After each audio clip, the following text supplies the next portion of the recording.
Seas Ministries.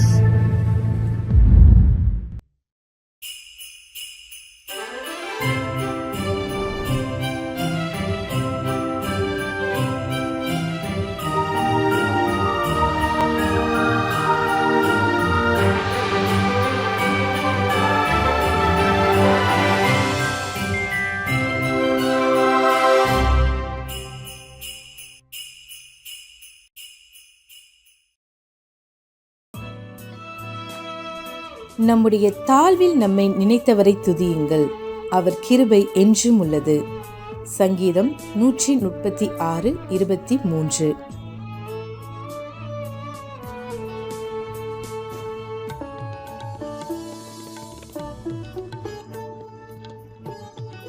Who remembered us in our low state, for his mercy endureth forever.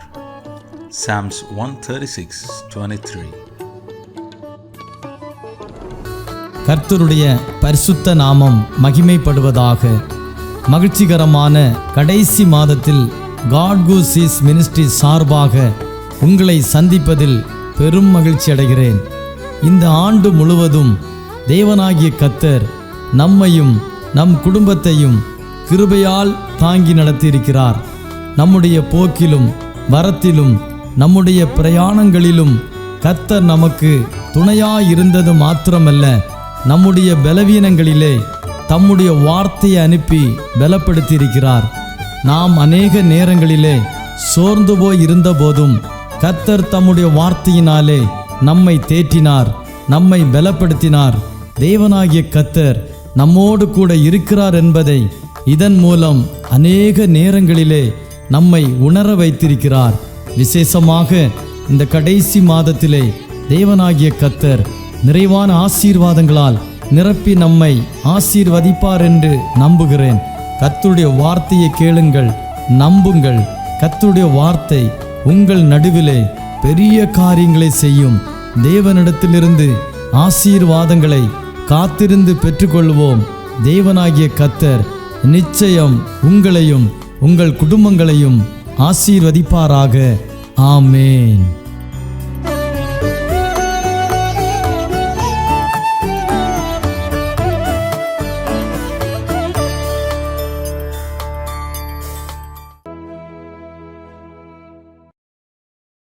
அவருடைய இரக்கங்களினாலே நம்மை முடிசூட்டி நடத்தின கிருபைகளுக்காக ஆண்டவரை ஸ்தோத்திரிக்கிறேன். அவருடைய இரக்கங்களுக்கு முடிவில்லை என்பதாக நாம் வேதத்திலே வாசிக்கிறோம். நாம் கடந்து வந்த பாதைகளிலே வந்த வேதனைகள், கண்ணீர்கள், வாழ்க்கையில் வந்த எல்லா சூழ்நிலைகளிலும் தேவனுடைய கிருபை, அவருடைய இரக்கம் நம்மை பாதுகாத்ததற்காக ஆண்டவரை ஸ்தோத்திரிக்கிறேன். இந்த நாளிலும் நம்முடைய தியானத்திற்காக மத்தேயு எழுதின சுவிசேஷம் 11ஆம் அதிகாரம் 28வது வசனத்தை நான் உங்களுக்காக வாசிக்கிறேன். வருத்தப்பட்டு பாரம் சுமக்கிறவர்களே, நீங்கள் எல்லோரும் என்னிடத்திலே வாருங்கள், நான் உங்களுக்கு இளைப்பாறுதல் தருவேன் என்பதாக இயேசு சொல்லியிருக்கிறார்.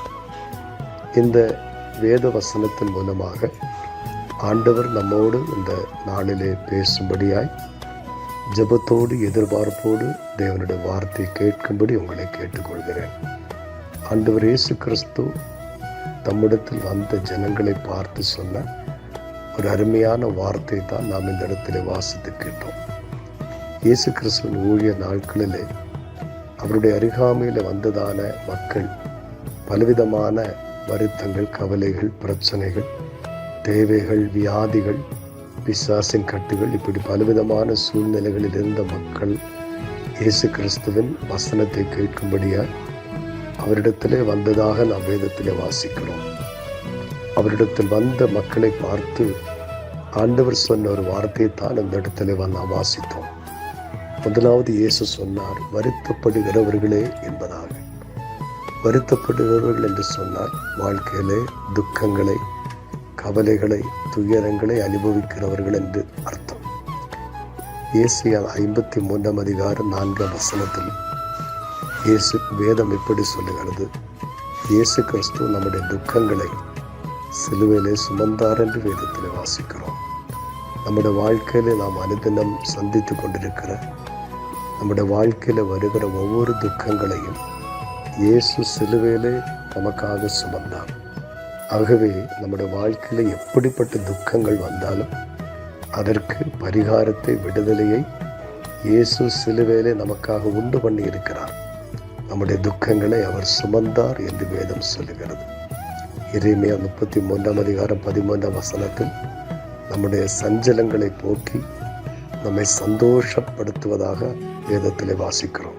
நான் அவர்கள் சஞ்சலத்தை போக்கி அவர்களை சந்தோஷப்படுத்துவேன் என்று ஆண்டவர் சொன்னார். யோவான் 16:20 உங்கள் துக்கம் சந்தோஷமாக மாறும் என்று ஆண்டவர் சொல்லி இருக்கிறார். வாழ்க்கையிலே நஷ்டங்கள், இழப்புகள், மனிதரால் ஏமாற்றப்பட்ட அனுபவங்கள், நம்பினவர்களால் கைவிடப்பட்ட அனுபவங்கள், தோல்விகள், எதிர்பார்த்த காரியங்கள் வாய்க்காததினால், இப்படி பலவிதமான துக்கங்களினால் நம்முடைய இருதயம் வருத்தப்பட்டு கொண்டிருக்கலாம். இந்த வார்த்தை கேட்கிற எனக்கு அன்பான சகோதரி, சகோதரனே, உங்கள் வாழ்க்கையில் இருக்கிற வருத்தங்களை, உங்கள் இருதயத்தில் இருக்கிற அத்தனை சஞ்சலங்களையும் நீக்கி உங்களை மகிழ்ச்சியினால் நிரப்புவதற்கு அவரால் கூடும். நம்முடைய கண்ணீரை துடைக்கிற ஒரு நல்ல ஆண்டவர் இயேசு கிறிஸ்து. ஒருவேளை யாருக்கும் தெரியாமல் அழுது கொண்டிருக்கிற பல காரியங்கள் நம்முடைய வாழ்க்கையில் இருக்கலாம். சங்கீதம் 6:6 தாவீது சொல்லுகிறார், கண்ணீரினால் என் படுக்கையை நான் ஈரமாக்கினேன் என்பதாக. இந்த வாழ்க்கையில் வந்த அநேக கண்ணீரான சூழ்நிலைகளை வேதம் சொல்லுகிறது ஆண்டவர் மாற்றி அந்த வாழ்க்கையை ஆண்டவர் மகிழ்ச்சியினால், சந்தோஷத்தினால் நிரப்பினதாக நாம் வேதத்தில் வாசிக்கிறோம். ஏசாயா 35:10 சொல்லுகிறது, நித்திய மகிழ்ச்சி அவர்கள் தலைமையில் இருக்கும், சஞ்சலமும் தவிப்பும் ஓடிப்போகும் என்று வேதம் சொல்லுகிறது. இந்த நாளிலே உங்கள் வாழ்க்கையில் இருக்கிற அத்தனை சஞ்சலங்களை, தவிப்புகளையும், தவித்து கொண்டிருக்கிற காரியத்தில் எல்லாம் கர்த்தர் ஒரு விடுதலை கொடுப்பார். ஏசாயா 43:19 சொல்லுகிறது, கர்த்தர் வனாந்திரத்திலே வழிகளை திறப்பார், அவாந்திர வெளிகளிலே ஆறுகளை உண்டாக்குவார் என்பதாக வேதத்திலே வாசிக்கிறோம். ஏசாயா 56:7 சொல்லுகிறது, நான் என் ஜனத்தை என் ஜெப வீட்டிலே கொண்டு வந்து அவர்களை மகிழ பண்ணுவேன் என்று வேதம் சொல்லுகிறது. ஆண்டவர் உங்களை மகிழ பண்ணுவார். இந்த வருஷம் முடிவதற்குள்ளாகவே உங்கள் வாழ்க்கையில் இருக்க அத்தனை வருத்தங்களை மாற்றி ஆண்டவர் உங்களை நிச்சயமாய் மகிழ பண்ணுவார். பிரியமானவர்களை, சங்கீதம் 4:7 சொல்லப்பட்டிருக்கிறது, தானியமும் திராட்சரசமும் பெருகியிருந்த காலத்தில் அவர்களுக்கு இருந்ததை பார்க்கலும் அதிக சந்தோஷத்தை கர்த்தரின் இருதயத்திலே தந்தார் என்பதாக. அதிக சந்தோஷத்தை தேவனை தேடுகிறவர்களுக்கு ஆண்டவர் கொடுக்க வல்லவர். இரண்டாவது சொல்லுகிறது, பாரம் சுமக்கிறவர்களே.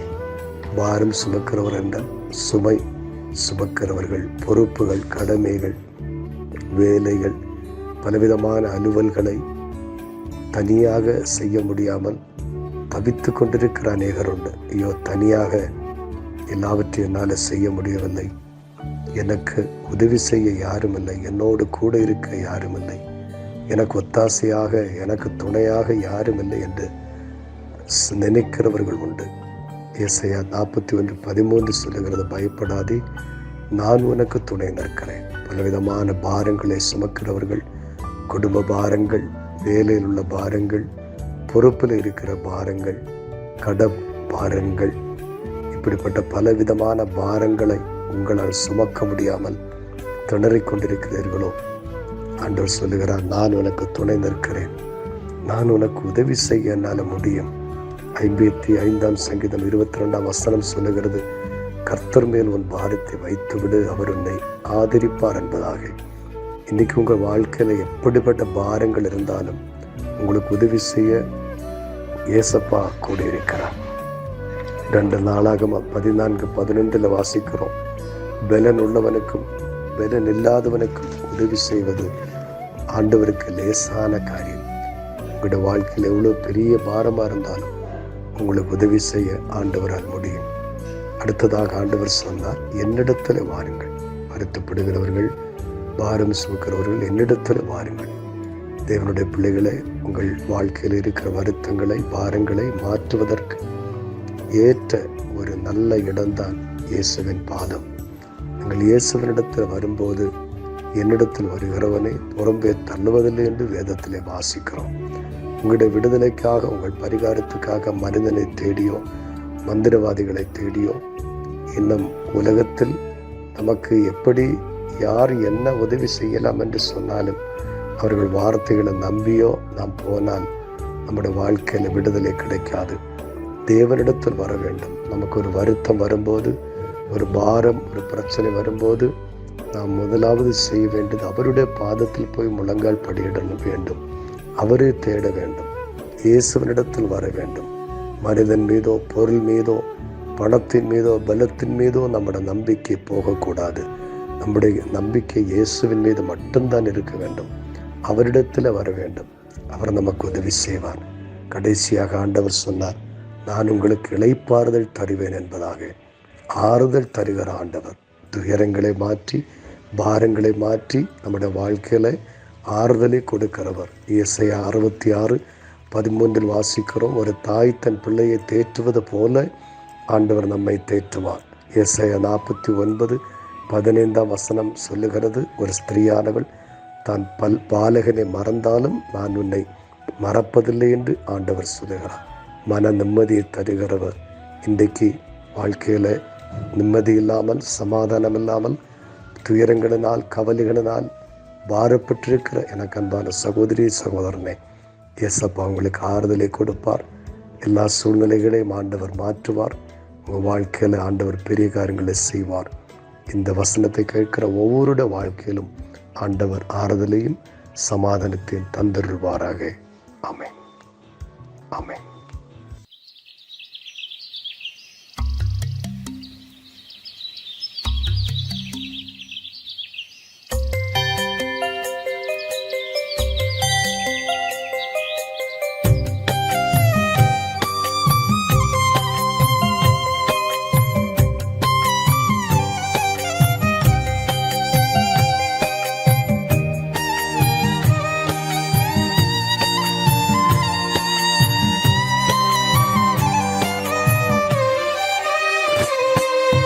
வைகரையில் உமக்காக வழி மேல் விழி வைத்து காத்திருக்கின்றேன் இறைவா. காலை நேரம் உமக்காக வழி மேல் விழி வைத்து காத்திருக்கின்றேன் இறைவா. என் ஜெபம் கேட்டு பதில் தாரும், பெருமூச்சை பார்த்து மனம் இறங்கும். என் ஜெபம் கேட்டு பதில் தாரும், பெருமூச்சை பார்த்து மனம் இறங்கும். வைகரையில் உமக்காக வழி மேல் விழி வைத்து காத்திருக்கின்றேன் இறைவா.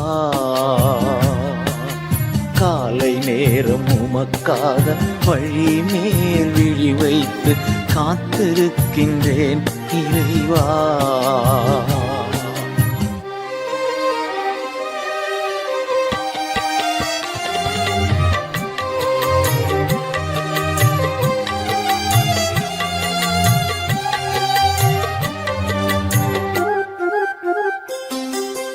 உம் இல்லம் வந்தேன் உம் கிருபையினார், பயபக்தியோடு பணிந்து கொண்டே.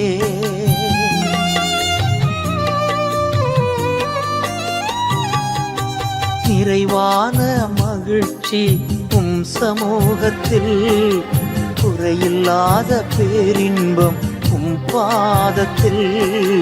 வைகரையில் உமக்காக வழி மேல் விழி வைத்து காத்திருக்கின்றேன் இறைவா. காலை நேரம் உமக்காக வழி மேல் விழி வைத்து காத்திருக்கின்றேன் இறைவா.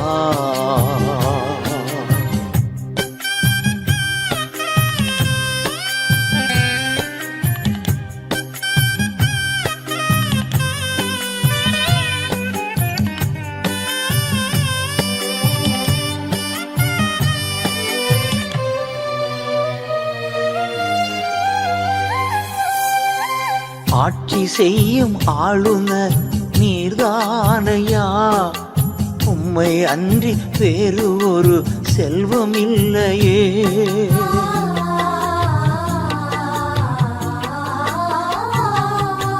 நீர்தானே எனது உரிமை சொத்து, எனக்குரிய பங்கும் நீர்தானையா.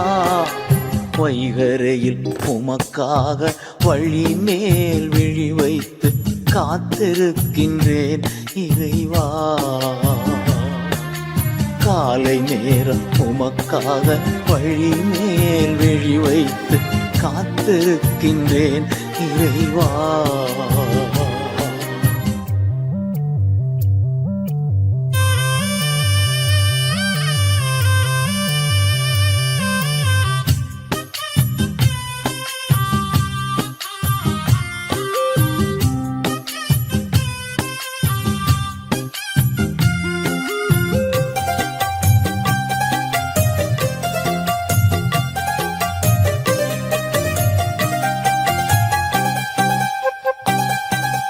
படுகுழியில் பாதாளத்தில் விடமாட்டி, அழிந்து போக அனுமதியும் தரமாட்டி.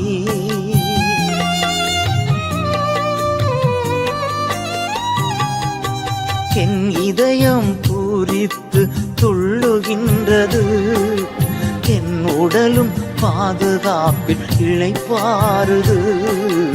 வைகரையில் உமக்காக வழி மேல் விழி வைத்து காத்திருக்கின்றேன் இறைவா.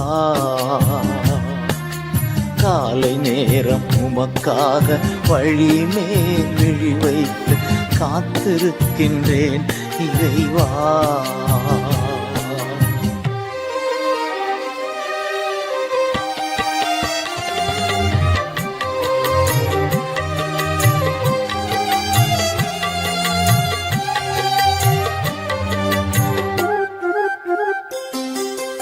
காலைதோறும் திருப்தியாக்கும் கிருபையால் நாளெல்லாம் களி கூர்ந்து மகிழ்ந்திருப்பே.